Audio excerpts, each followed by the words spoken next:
नमस्कार, SV academy की online classes में आप सभी का स्वागत है।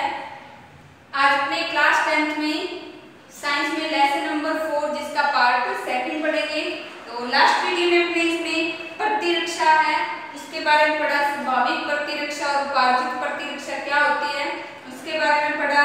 फिर जो प्रतिरक्षा थी वो कितने प्रकार से, सक्रिय प्रतिरक्षा और निष्क्रिय प्रतिरक्षा क्या है उसके बारे में पढ़ा। आज इस वीडियो में अपने प्रतिजन व प्रतिरक्षी क्या है इनके बारे में पढ़ेंगे। तो सबसे पहले तो अपने इनकी डेफिनेशन नोट करेंगे कि प्रतिजन क्या होते हैं। तो प्रतिजन क्या होते हैं? वह बाहरी रोगाणु होते हैं जो हमारे शरीर में प्रवेश करके, बाहरी रोगाणु जो हमारे शरीर में प्रवेश करके बी लिम्फोसाइट या बी कोशिकाओं को क्या प्लाज्मा कोशिका में बदल देते हैं। वे क्या कहलाते हैं? प्रतिजन कहलाते हैं। तो प्रतिजन की डेफिनेशन लिखेंगे, बाहरी रोगाणु अथवा पदार्थ, बाहरी रोगाणु अथवा पदार्थ जो हमारे शरीर में प्रवेश करके बी लिम्फोसाइट कोशिका या बी लसिका कोशिका, बी लसिका कोशिका को,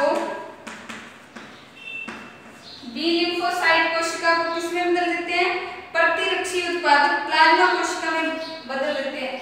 बी लिम्फोसाइट कोशिका को प्रतिरक्षी उत्पादक प्लाज्मा कोशिका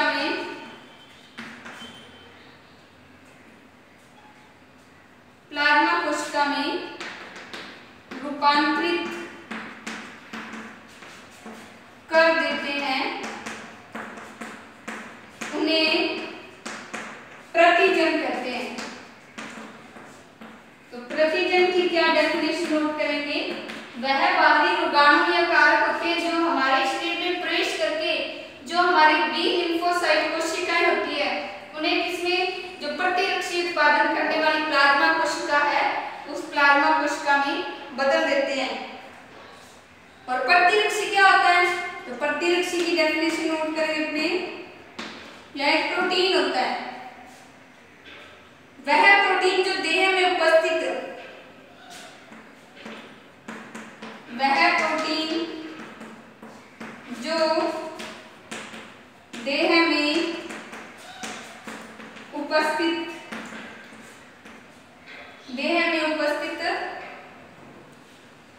बी लिम्फोसाइट कोशिकाओं द्वारा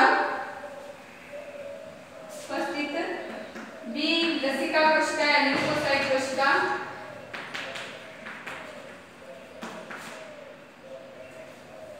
वह प्रोटीन है जो देह में उपस्थित बी लसिका कोशिका द्वारा किसी प्रतिजन से अनुक्रिया के कारण,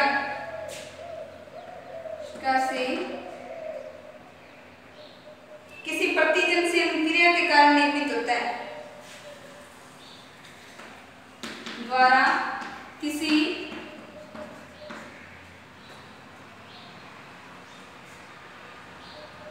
प्रतिजन से अनुक्रिया के कारण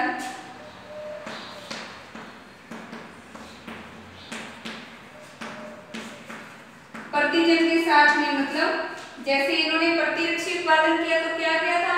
बाहरी कारक था जो प्लाज्मा कोशिका उत्पादन करने वाली थी, प्लाज्मा कोशिका में बदल दिया जो क्या प्रतिरक्षी उत्पादन करते हैं। तो वैसे बी लिम्फोसाइट कोशिका है, इसका अपोजिट लिखेंगे, किसी प्रतिजन से अनुक्रिया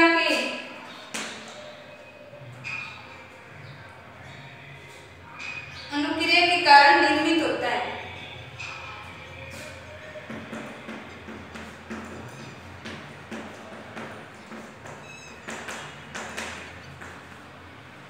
तो ये प्रतिरक्षी की डेफिनेशन है तथा उस विशेष प्रतिजन से विशिष्ट रूप से संयोजित हो सकता है।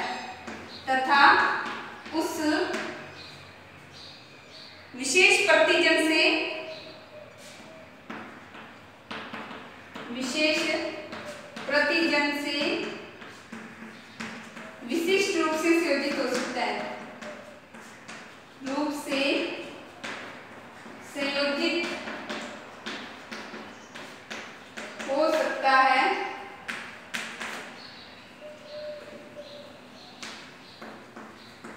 उसे प्रतिरक्षी कहते हैं।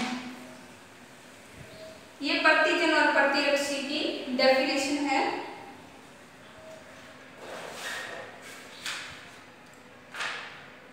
अब अपने इसमें जो प्रतिजन है, प्रतिजन की डेफिनेशन नोट करने के बाद में अपने प्रतिजन की संरचना के बारे में पढ़ेंगे। तो प्रतिजन है, इसकी संरचना किस रूप में होती है?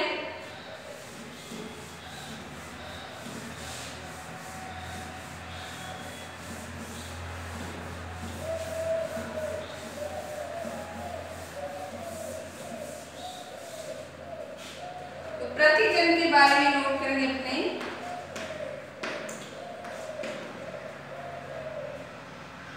ये बाहरी रोगाणु अथवा पदार्थ होते हैं। अपनी इसकी डेफिनेशन तो नोट कर ली कि वे बाहरी रोगाणु या पदार्थ जो हमारे शरीर में प्रवेश करके बी लिम्फोसाइट कोशिकाओं को किसमें बदल देते हैं? प्रतिरक्षी उत्पन्न करने वाली प्लाज्मा कोशिकाओं में बदल देते हैं। तो ये क्या है? बाहरी रोगाणु है। फर्स्ट पॉइंट तो बाहरी रोगाणु है। इनका अणुभार कितना होता है? 6000 डाल्टन। आणविक भार कितना होता है? 6000 डाल्टन। ये इसमें इंपॉर्टेंट पॉइंट है कि प्रतिजन है, इसका अणुभार कितना होता है? 6000 डाल्टन होता है। ये किससे बने होते हैं? रासायनिक संगठन। इसका रासायनिक संगठन मतलब किन पदार्थों से मिलकर बने हैं? तो रासायनिक संगठन में अपने जो लिपिड प्रोटीन्स हैं, पॉलीसेकेराइड लिपिड न्यूक्लिक अम्ल से बने होते हैं। प्रोटीन, पॉलीसेकेराइड,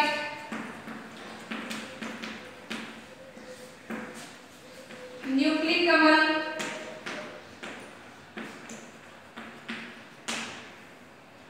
प्रोटीन से, पॉलीसेकेराइड से, न्यूक्लिक अम्ल से या लिपिड से निर्मित हो सकते हैं।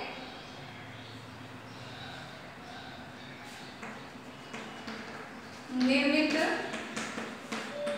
हो सकते हैं। ये इसका रासायनिक संगठन है। शरीर में प्रवेश होने के बाद ये प्रतिजन का सामना सर्वप्रथम किससे? स्वाभाविक प्रतिरक्षी विधियों से होता है। फिर आगे शरीर में यानी ये रोगाणु प्रवेश करेंगे तो शरीर में प्रवेश करने पर प्रतिजन का सामना सबसे पहले किससे होता है? प्रतिजन का सामना जो रोगाणु है इसका स्वाभाविक प्रतिरक्षी विधियों से होता है। सामना स्वाभाविक प्रतिरक्षी विधियों से होता है। तो सबसे पहले कौन पहचानेंगे? अपनी जो स्वाभाविक प्रतिरक्षी विधियां हैं वो इससे सामना करेंगी।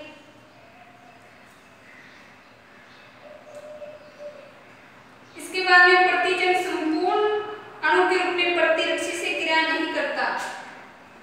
प्रतिजन संपूर्ण अणु के रूप में, प्रतिजन संपूर्ण अणु के रूप में प्रतिरक्षी से अनुक्रिया नहीं करता है। अगर कुछ किस रूप में अनुक्रिया करता है तो ये संपूर्ण अणु के रूप में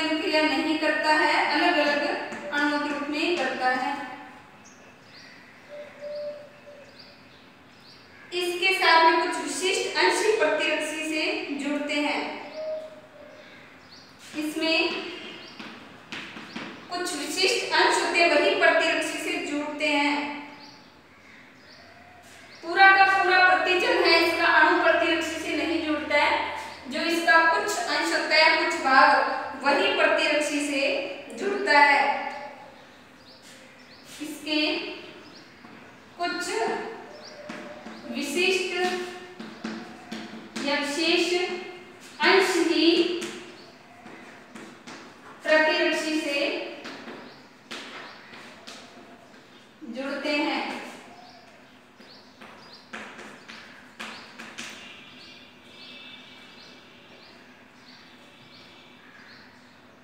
इन अंशों को एंटीजनी निर्धारक कहा जाता है। इन जो अंश क्या प्रतिजन का वह भाग जो प्रतिरक्षी से जुड़ता है, क्या लिखेंगे, प्रतिजन का वह भाग जो प्रतिरक्षी से जुड़ता है उसे एंटीजनी निर्धारक या एपिटोप कहा जाता है। इनको एंटीजनी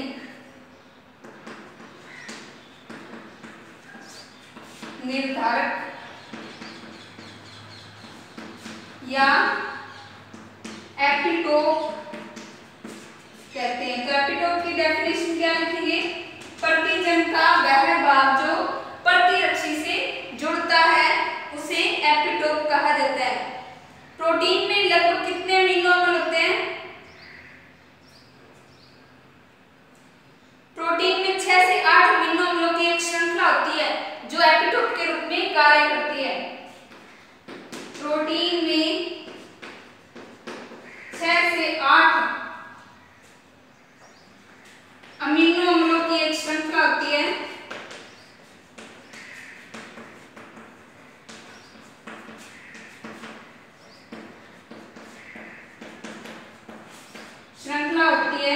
जो एपिटोप का कार्य करती है।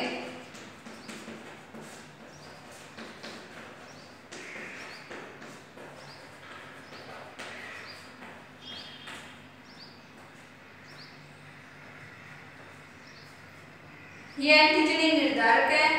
अधिकांश जीवों में एंटीजनी संयोजकता कितनी होती है?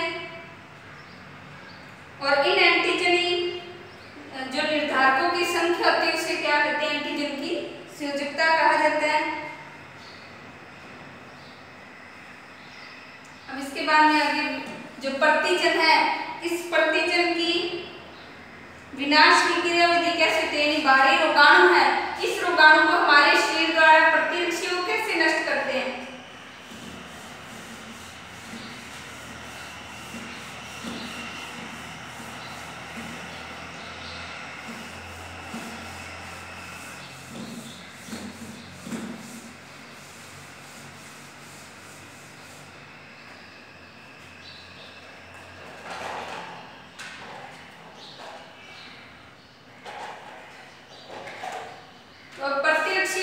प्रतिजन को कैसे नष्ट करते हैं? तो विशेष प्रतिरक्षी है प्रतिजन के विनाश की क्रियाविधि। विशिष्ट प्रतिरक्षा में प्रतिजन के विनाश की क्रियाविधि, विनाश की क्रियाविधि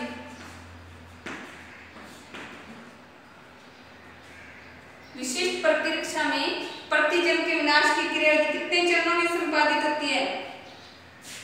यह निम्न 4 चरणों में संपन्न होती है।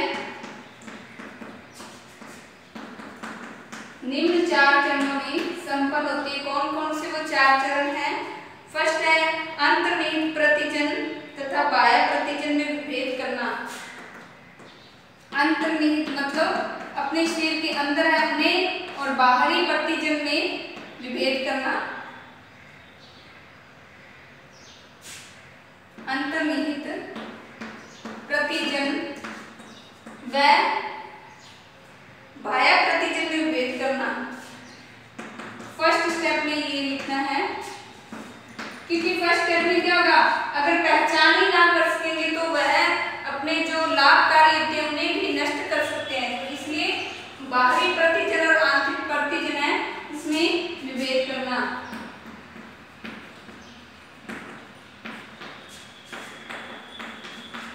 ये फर्स्ट स्टेप। सेकंड स्टेप क्या है इसका? बाह्य प्रतिजन के ऊपर व्याप्त एंटीजनी निर्धारकों की, बाह्य प्रतिजन के ऊपर व्याप्त एंटीजनी निर्धारकों की संरचना, ऊपर व्याप्त एंटीजनी निर्धारकों की यानी एपिटोप एंटीजनी निर्धारकों की संरचना के अनुसार बी लसिका कोशिकाओं द्वारा, संरचना के अनुसार बी लसिका कोशिकाओं द्वारा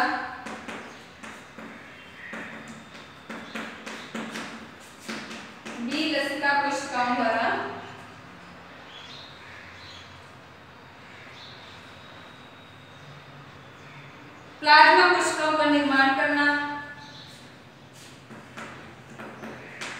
प्लाज्मा कोशिकाओं का निर्माण करना।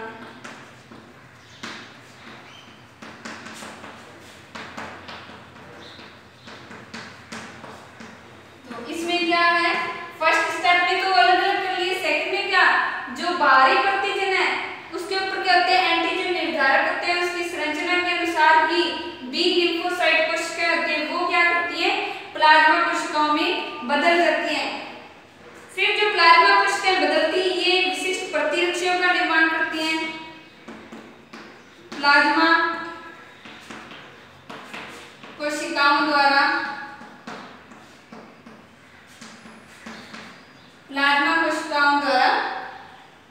विशिष्ट प्रतिरक्षियों का निर्माण करना,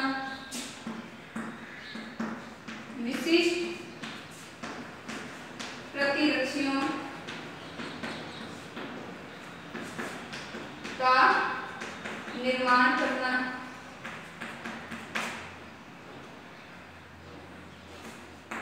फिर आगे स्टेप क्या है, प्रतिजन प्रतिरक्षी प्रतिक्रिया, प्रतिजन और प्रतिरक्षी जब पहचान हो जाती है तब क्या होता है, प्रतिजन और प्रतिरक्षी ये दोनों आपस में क्रिया करते हैं। प्रतिजन प्रतिरक्षी प्रतिक्रिया तथा कोशिका माध्यम प्रतिक्रिया तथा कोशिका माध्यम,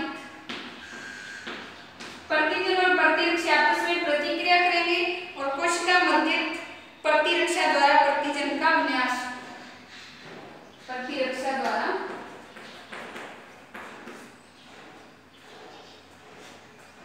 प्रतिजन का विनाश, द्वारा प्रतिजन का विनाश।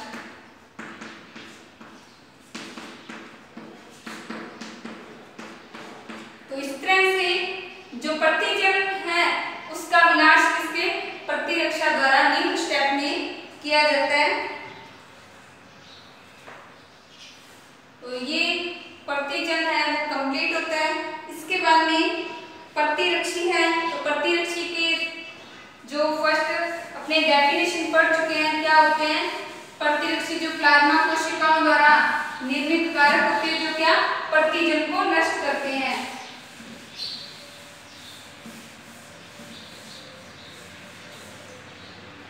जब क्या कोई बाहरी रोगाणु प्रवेश करता है तो बी लिम्फोसाइट कोशिका होती है वो किसमें बदल जाती है, प्लाज्मा कोशिकाओं में बदल जाती हैं। और ये प्लाज्मा कोशिकाएं जो पदार्थों का निर्माण करती हैं उन्हें क्या कहा जाता है, प्रतिरक्षी कहा जाता है।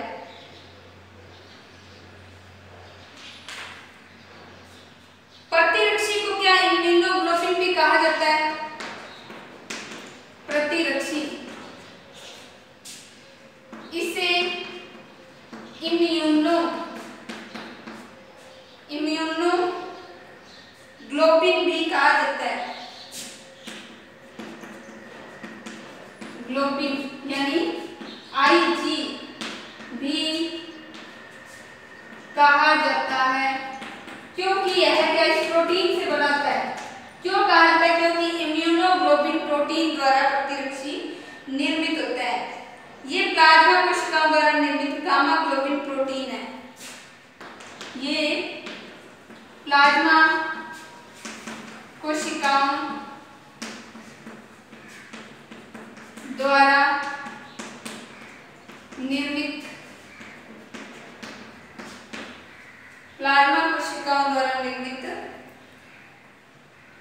गामा ग्लोबिन प्रोटीन है।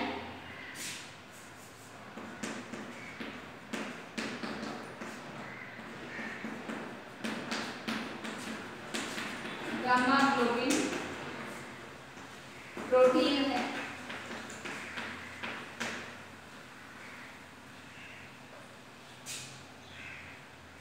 यह किसमें पाया जाता है? रक्त और अन्य तरल पदार्थों में पाया जाता है। यह रक्त व अन्य तरल पदार्थों में पाया जाता है प्रतिरक्षी।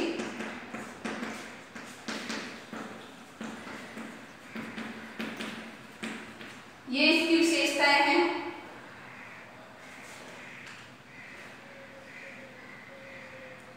प्रतिरक्षी का वह भाग, जैसे अपने एपिटोप के बारे में पढ़ा कि प्रतिजन का वह भाग या उसका प्रतिजन का वह अंश जो क्या प्रतिरक्षी से जुड़ता है वो एपिटोप कहलाता है। उसी अनुसार इसमें क्या पैराटोप होता है जो क्या प्रतिरक्षी का वह भाग, प्रतिरक्षी का भाग वो पैराटोप कहलाएगा और प्रतिजन का भाग एपिटोप। तो पैराटोप प्रतिरक्षी का भाग होगा, प्रतिरक्षी का वह भाग जो प्रतिजन से क्रिया करता है,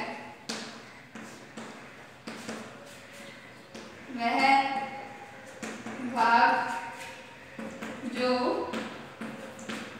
प्रतिजन से क्रिया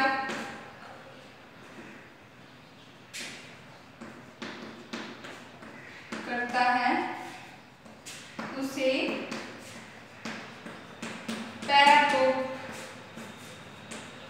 कहा जाता है।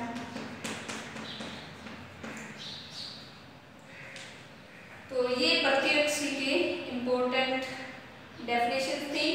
तो आज अपने इस वीडियो में इतना ही पढ़ेंगे। नेक्स्ट वीडियो में अपने प्रतिरक्षी है, इसकी स्ट्रक्चर कैसी होती है इसके बारे में पढ़ेंगे। फिर जो प्रतिरक्षी हैं उनके प्रकार कितने होते हैं उसके बारे में पढ़ेंगे। तो इस वीडियो में आपको आज जितना पढ़ा